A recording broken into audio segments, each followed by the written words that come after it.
I know a few of you were wondering how I do my recipes to be put on Cricut.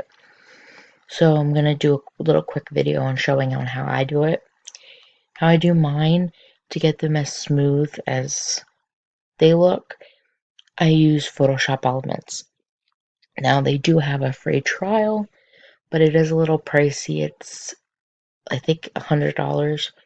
Now I got mine a few years ago on Black Friday, and I only paid $50, so you might want to look into that and wait until you can get a sale. But I highly recommend Photoshop. It helps a lot getting that clear, smooth look that you're looking for.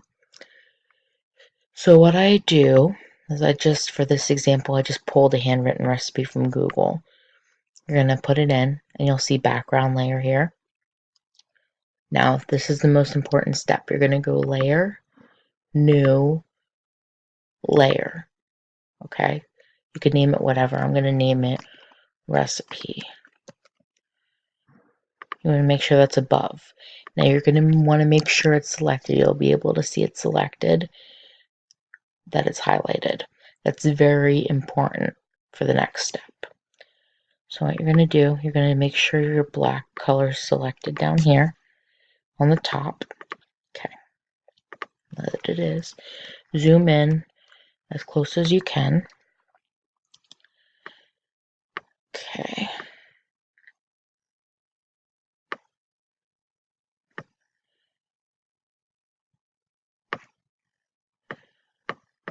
And you are going to adjust the size of your brush until it fits.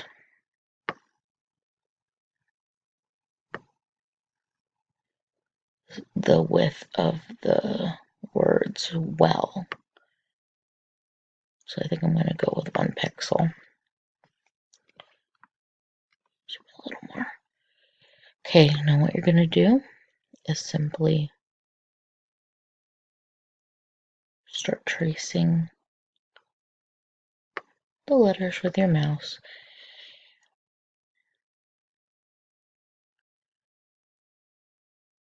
It takes a little bit of practice, but it's fairly easy as long as you have a steady hand.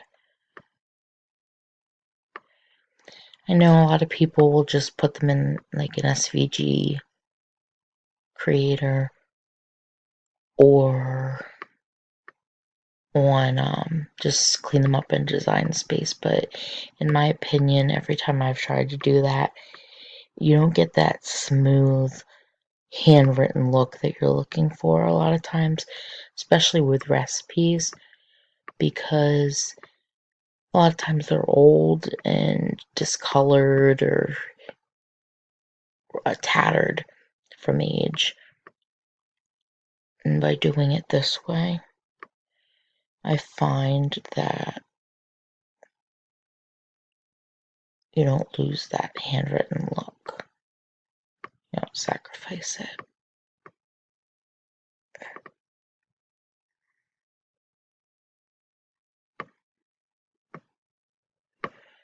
Okay, and just simply going to continue tracing everything with your mouse, just like you're painting.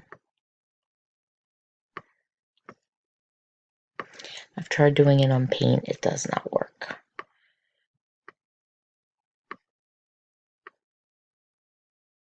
So Photoshop's the best bet. Oops. Trying to go a little too fast, so.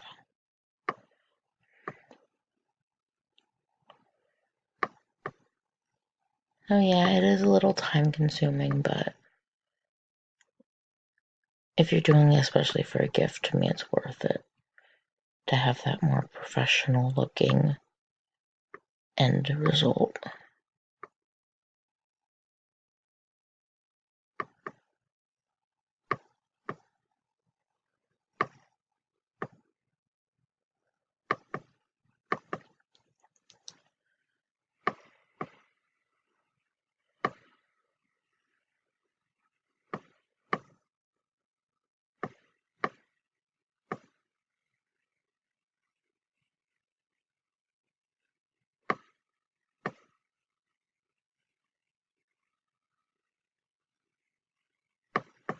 And if you don't have Photoshop or this looks like way too much work for you, I do offer to do them for a small fee.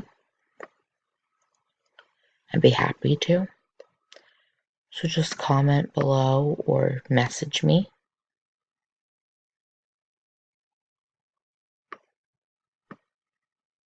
And we can work something out.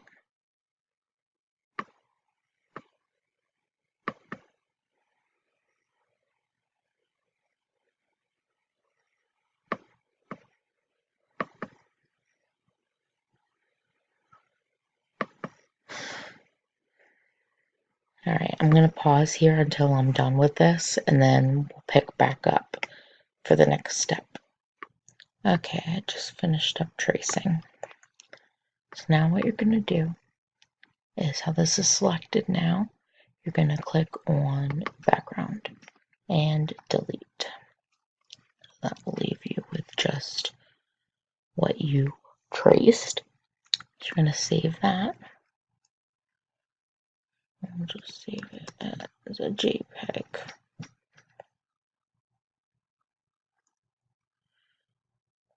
Okay, and save. Replace it. Okay. So now what you're going to want to do is go into Inkscape.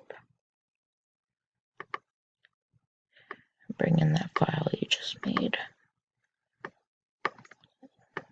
Make it bigger so you can see what we're doing. You're going to go Path, Trace Bitmap, select Colors, deselect Smooth, and then click Remove Background. You're going to change scans to 2 because there's only 2 colors, black and white. And update that and hit OK. So you're going to want to drag this away.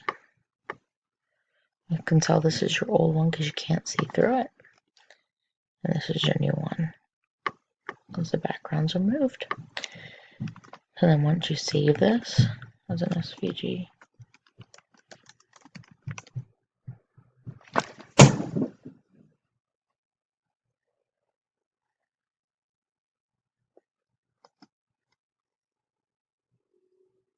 and it's going to be ready to go into Design Space for you to cut, make stencil out of, or do whatever you want to do. If you have any questions, feel free to comment below.